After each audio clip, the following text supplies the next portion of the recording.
Alright guys, TacticalRab back again today. Hope you're all doing well and enjoying your day so far. And ahead of the Major 4 qualifiers, MajorManiak's next move has indeed been confirmed, and also Scump responding to ZooMaa's claim that iLLeY should not have had the cortisone shots, explaining the reason why they've done exactly that, and also giving some insights into their plans ahead of the World Championship. Very much enjoyed your thoughts in the comment section below. Hit the like button if you enjoy, subscribe if you're new as always, I would greatly appreciate it. Videos to the channel, thank you very much indeed for doing that one. First thought, this is kind of funny here from Afro, grinding in silence. I know Crimsix used to kind of tweet this out sometimes back in the day as well, but look, if you're grinding in silence and you're putting it on Twitter, does it really count as grinding in silence? I suppose that's the question that you guys might well answer. Let's talk briefly about Boston, right, because they confirmed, of course, that Nero will still be in the team alongside Vivid. Capsule is the one to go there. Method, TJ, of course, staying in.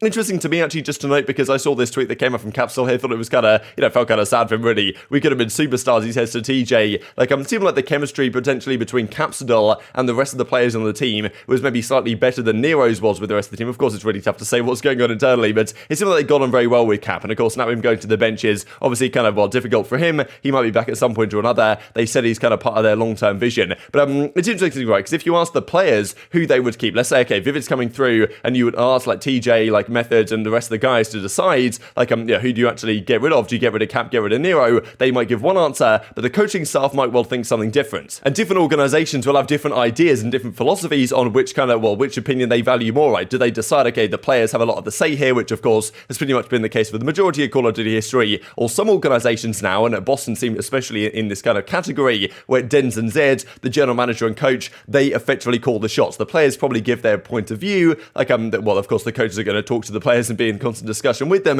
but at the end of the day, I think on Boston, it's the coaches that made the call that, okay, Capsule's one we want to get rid of, Vivid's going to come in for him, and Nero's going to be there, of course, as his SMG partner, right? Whereas maybe the players would have had a different idea. So always interesting to see how that kind of develops, the fact that some organizations have kind of heavily gone down the route of, like, the GMs call the shots, and other organizations are effectively player-led in that sense, and what is the better idea? Who really knows as time progresses? But certainly Call of Duty is kind of moving in the direction of the former. Now let's talk about Minnesota then. So they confirmed yesterday that MajorManiak is gone for the team. Definitely it's kind of strange to think about this, because MajorManiak been on the squad for the last couple of years. His name, it just seems so intertwined with Minnesota. Like, it kind of will be weird to see MajorManiak not playing for Minnesota Rokkr, if you guys know what I mean. Obviously, like, he was on FaZe in the Cold War season, or the Modern Warfare season, right? Last year, of course, on the Minnesota Rokkr as well, where he won Stage 5 Major alongside the guys. And the down 4-0 to up 5-0 or up 5-4 situation, right? It's 5 maps in a row. Like, it's never chalked that to MajorManiak thing. FormaL's given this guy a lot of credit over the years as well, especially the last 12 months or so, from, keeping his team in the game. Certainly, I feel like he can be a very valuable asset to a team. And Minnesota decided a little bit ago they want to bench him from the squad, change around their roster, bring, of course, Havok into the team and change the roles around a little bit. And as Mutineers say, major announcement, #fear the deep. So MajorManiak officially to the Florida Mutineers. Of course, he's going to want to prove his former team wrong for dropping him and getting rid of him. This is what he said back in April when he did get benched. I've been benched by the Rokkr for the second time. Not only feel disrespected, but let down by those around me, right? So, like, this kind of spicy, really, because, there was the guys that Attach was coming in the reply saying, best of luck in your,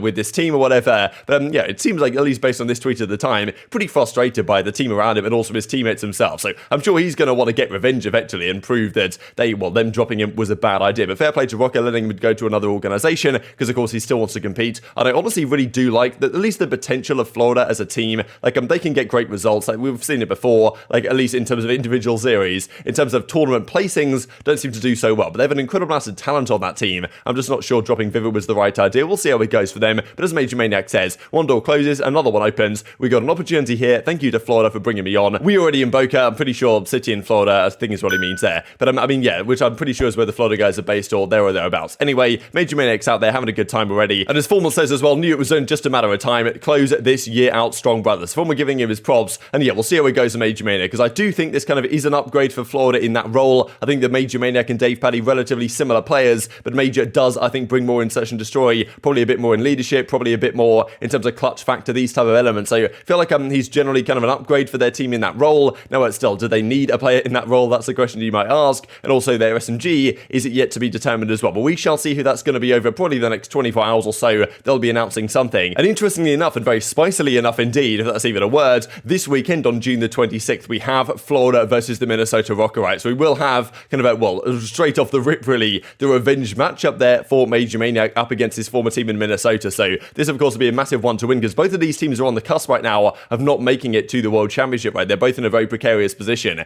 Now, we expect LG or LAG and also potentially the Boston guys to keep moving down the rankings, but, this is a pretty much a must-win game for both teams, you would imagine, and it's just, very spicy indeed that MajorManiak finds himself on the other side of this matchup now, right? So you will have to wonder if Minnesota, this doesn't go too well for them, whether they will regret letting MajorManiak go already or think they should have just sold him on the off-season or whatever the case might be. So definitely tweet your thoughts on that one in the comment section below. Let's dive into the OpTic situation. And to Utter point out to me yesterday that iLLeY was kind of spotted on Discord playing Call of Duty Vanguard. The feds are out in force once again, but he was playing Control and Tusken right here for quite some time. So, look, it's difficult to say what's going on with iLLeY, whether he should be playing the game, whether he shouldn't, whether it's okay, or whether, he just needs to relax a little bit more and take a little bit of time off. Because the concern has been that if iLLeY is rushed back, as arguably maybe he was after the cornerstone shot that he had, and a load of people have been talking about this cornerstone shot that he had in his thumb and saying, well, some people have it where, they have it immediately and the pain relief is, there for the first couple of weeks and then it kind of fades away. Or, people are saying that, okay, the cornerstone shot kind of masks the pain, therefore the issues with the tendons might still be there. So, look, I don't know.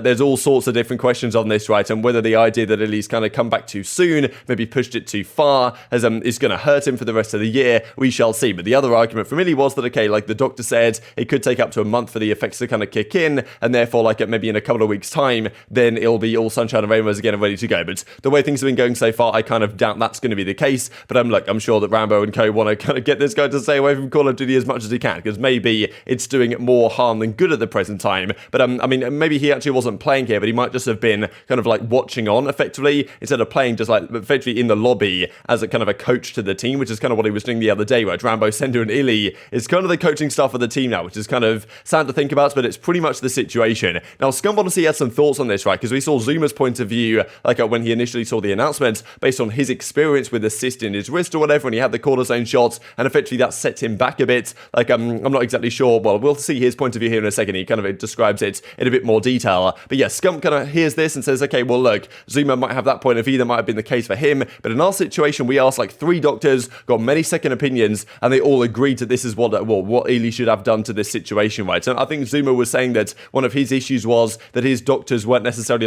hand specialists. They're kind of general guys that didn't really know what was going on. Once he got a proper guy that knew what he was talking about, then he got the actual proper advice that wasn't faded, right? But the other thing that Scump has to say is in regard to the potential for the World Championship, right? What happens there? Is it possible that iLLeY comes back right before? Is ProLic going to stay there? Let's say they play with ProLic for the entirety of Major 4, and then iLLeY is recovered ahead of the World Championship. Do they bring him back? To me, that seems unlikely. But yeah, Scump says we'll just have to wait and see. Okay, I see a lot of people saying that Tommy said he shouldn't have got the cortisone shot. Okay. I love Tom, but dude, when 3 doctors are saying to do it, I don't know. I know it might not have worked for Tom. But these are trained professionals, ladies and gentlemen. These are trained professionals. What do you think they're trying to tell them to do the wrong? You know what I'm saying? And I know a lot of you guys are questioning, okay, well, are you guys if Ender comes back, but he comes back a week before champs? I know this is a question. If Ender comes back, but it's a week before champs, are you going to play with Ender? Dude, I have no idea, man. I have no idea. We don't know what's going on. Did you think we expected to be in this situation at the start of the year? No, we didn't. We have no idea. We're just hoping for the best. I'm getting on every day. I'm scrimming. That's that. We're going to try to do our best. That's it. You know what I'm saying? So this is ZooMaa's response to kind of what Scump's response was, right? If 3 doctors told him to take a shot, then there's no problem with it. Only reason I said what I said is because the first doctor I went to gave me a shot and made things worse. I went to multiple doctors after the fact for more opinions, and they all roasted the doctor that gave me the shot. I went to 3 doctors and eventually went to a specialist. He found something that no other doctor found, so all situational at the end of the day. But yeah, I'm not a doctor. Personally, if I had the injury all over again, I'd get multiple opinions first before doing anything to my hand. So I think ZooMaa could be a one to give good advice in this situation, right, in terms of his experiences sources, like the doctors he spoke to. Make sure you get some second opinions, right, and get someone who actually knows what they're talking about, I suppose. But look, we'll see how this one goes. But as ZooMaa says, like, having this cortisone shot that he had at the time, that set him back, and he was concerned, like, effectively fearing the worst, that a similar situation might arise here for iLLeY, right? But as Scump saying, look, just gonna have to take it one day at a time to see how things go. And for the World Championship ahead, like, who knows what's gonna happen there, right? Because to me, Prolut's gonna be in this team for at least 2 more weeks. Like, that's kind of what iLLeY said, is that if he's near 100%, he feels like he should be able to play, but right now the range of motion isn't necessarily there. Let's say the cortisone shot does work and have its intended effect where his range of motion comes back within a month or so, but it's kind of concerning in a way because, like, potentially the doctors might have told him, okay, like, effectively it will have its effect between a week and a month, something in that ballpark. It's been a week and a half, it hasn't really worked out. Maybe in a few weeks' time it's going to be okay again. And even if we do take that as kind of the most optimistic stance, then by the time he is back in the team officially, let's say for the week 3 of the Major 4 qualifiers, okay, let's say he comes back from the 3rd week of the Major 4 qualifiers, that's probably enough to be okay with him through to the end of the season. But if he doesn't come back for the Major itself in New York, of course, in about 3 or so weeks' time, which seems unlikely, to be honest, like 3-4 weeks' time we're in New York for the Major, and then 2 weeks after that it's for the World Championship, like, you know, let's say right after the Major, iLLeY's ready to go again. Do they really want to bring him back anyway? I'm sure, like, he'll be attending the event, just, you know, for various reasons, as he did in Toronto, but, you know, still actually him playing, it seems a bit of a stretch, right? Because at that point, if you've played pretty much the entirety of Major 3 and Major 4 with Prolut in the team, and then iLLeY's ready to go, like, at that point, I feel like it's the sensible thing from the team point of view to just keep Prolut in for the rest of the season, right? Given the practice you've had with him recently, that probably gives you your best chance of winning, but it's really difficult to say. But iLLeY's still staying active, right? As Rambo says, you know, so the soak and row from iLLeY, which I guess is soak up the time and then rotate to the next hard point, which, you know, so iLLeY's obviously, like, kind of stepping into a bit of a coaching role, to be honest. We saw him the other day kind of leaked in the, well, scrim chat with the teammates, and it was Scump, Shotzi, Dashy, and Prolut playing as a 4 with their mics unmuted, and then we had iLLeY, Rambo, and Sender with their mics muted, right, to kind of just, well, sing what was going on, iLLeY giving his point of view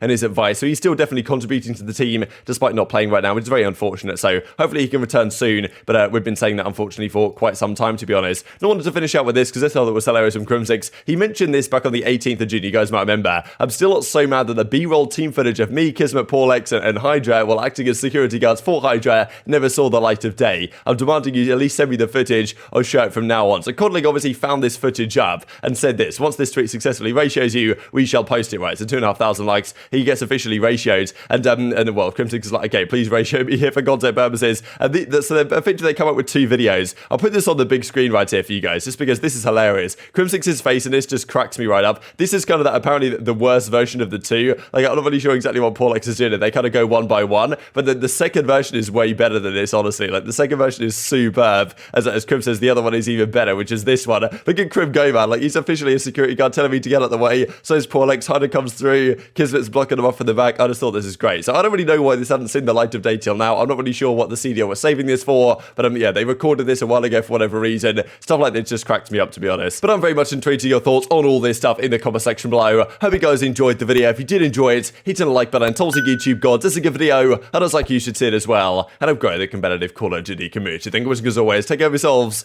and I'll see you next time.